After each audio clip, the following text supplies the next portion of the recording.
Hello મિત્રો, જય શ્રી કૃષ્ણ. મારી હોમ કુકિંગ રસોઈની ચેનલમાં તમારું સ્વાગત છે. ચેનલ પર નવા હોવ તો જરૂરથી ચેનલ સબસ્ક્રાઈબ કરજો, જેથી મારા દરેક વિડીયોનું નોટિફિકેશન તમારા સુધી પહોંચશે.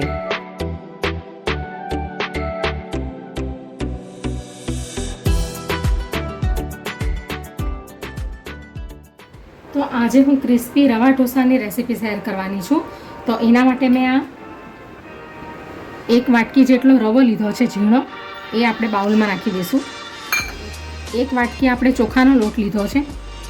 તમારી પાસે લોટ ના હોય તો તમે ચોખાને બરાબર લૂછીને પછી એને તમે મિક્સીમાં ગ્રાઇન્ડ કરી શકો. 2 ચમચી મેંદાની જગ્યા પર તમે ઘઉંનો લોટ પણ એડ કરી શકો. હવે આપણે આ લોટની અંદર આ લીલું નાળિયેર છે, જેને મેં ગ્રેટ કરી લીધું છે 1 ચમચી જેટલું, એ નાખી દઈશું આપણે. હવે એની અંદર આ ઝીણા કટ કરેલા ગાજર છે અને ઝીણો કટ કરેલો કાંદો છે, એ પણ નાખી દઈશું આપણે અંદર. અડધો કાંદો અને અડધું ગાજર લઈ લીધું છે. હવે આપણે એની અંદર ઝીણા કટ કરેલા લીલા મરચાં છે તીખા 2 નંગ અને 2 ઇંચ જેટલું આદું લીધું છે, જેને મેં ઝીણું ઝીણું ચોપ કરી લીધું છે. અને આ 3 થી 4 પાંદડા કડી પત્તા છે, એ પણ આપણે અંદર નાખી દઈશું. હવે 1 મુઠ્ઠી જેટલું આપણે અંદર કોથમીર નાખીશું. હવે આ મરી વાટી લીધા છે મેં, ઝીણા ઝીણા એકદમ કાળા મરી લીધા છે, જેને મેં એકદમ પાવડર ફોર્મમાં કરી દીધા છે, એ નાખી દઈશું આપણે અંદર. અડધી ચમચી જીરું નાખીશું. હવે આપણે બધું મિક્સ કરી લઈએ. અને મીઠાને આપણે છેલ્લે લાસ્ટમાં નાખીશું, કારણ કે આની અંદર પાણીની ક્વોન્ટિટી થોડીક વધારે હશે એટલે. હવે આપણે એની અંદર જે વાટકી મેં આ ચોખાનો લોટ ભરેલો હતો એ વાટકી ભરીને 2 વાટકી આપણે પાણી નાખીશું અંદર. 2 વાટકી જેટલું પાણી આપણે અંદર નાખી દઈશું હમણાં. બાકીની 2 વાટકી આપણે લાસ્ટમાં નાખીશું.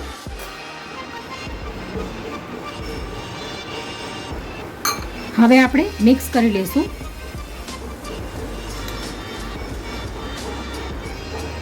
આ ઢોસા એકદમ ક્રિસ્પી એવા બને છે, સારા એવા. પણ આપણે એનું બેટર એકદમ થીક નથી રાખવાનું. જે આપણે ઢોસા રેગ્યુલર બનાવીએ છીએ એવું આપણે એનું બેટર નથી રાખવાનું. આ રવા ઢોસાનું બેટર એકદમ આપણે પાતળું રાખીશું. બરાબર મિક્સ કરી લઈશું. તો રવો અને લોટ બરાબર મિક્સ થઈ ગયા છે વેજીટેબલ્સની સાથે. તો હવે આપણે એને 10 મિનિટ સુધી રેસ્ટ કરવા દઈશું. તો હવે 10 મિનિટ થઈ ગઈ છે.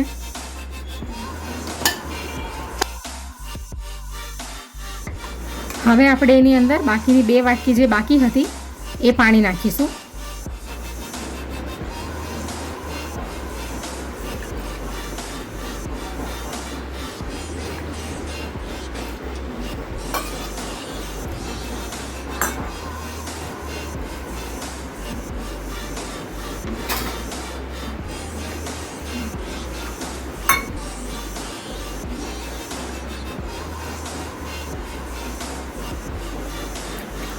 હવે આપણે એની અંદર સ્વાદ અનુસાર મીઠું નાખી દઈશું.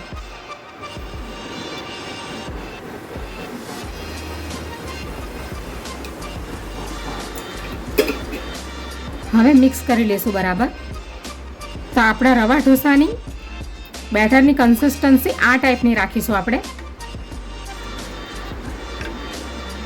તો સરસ ક્રિસ્પી અને જાળીદાર ઢોસા બનીને રેડી થઈ જશે. આ ટાઈપની કન્સિસ્ટન્સી. તો હવે આપણે રવા ઢોસા બનાવવાનું ચાલુ કરીએ. હવે આપણે ગેસની ઉપર નોનસ્ટિક તવાને મૂકી દીધો છે ગરમ કરવા માટે. હવે આપણે કાંદા આવી રીતે નાખીશું. ઝીણા કટ કરેલા કાંદાને આપણે આવી રીતે તવાની ઉપર નાખી દઈશું. થોડીક આપણે કોથમીર પણ નાખી દઈશું. હવે આપણે આ બેટરને બરાબર હલાવી લઈશું, કારણ કે બધો લોટ નીચે બેસી જાય છે એટલા માટે. હવે આપણે તવાની ઉપર નાખીએ બેટરને. હવે આપણે બેટરને આવી રીતે તવાની ઉપર નાખી દઈશું.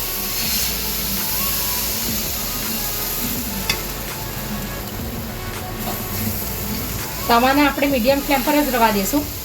પહેલાં તવાને આપણે બરાબર ગરમ કરી લઈશું, પછી આપણે એને મીડિયમ ફ્લેમ પર કરી દઈશું.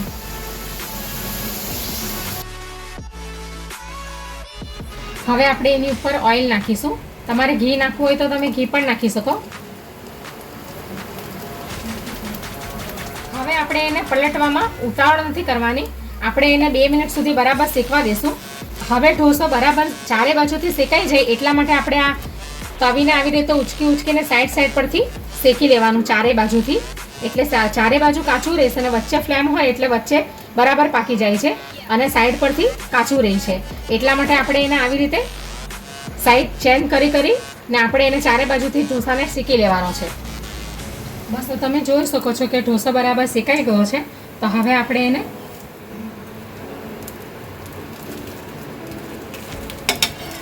ફોલ્ડ કરી લઈશું. એકદમ ક્રિસ્પી એવો બન્યો છે. હવે આપણે એને ડીશમાં કાઢી લઈશું.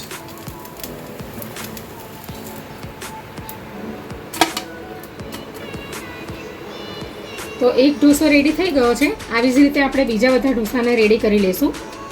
હવે આપણે ફરીથી એ જ ટાઈપની પ્રોસેસ કરીશું.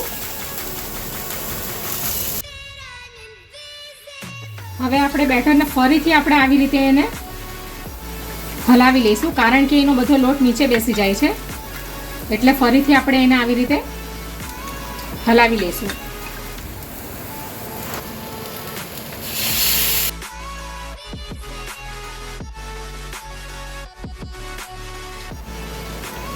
હવે આપણે ઓઇલ નાખીશું ફરીથી.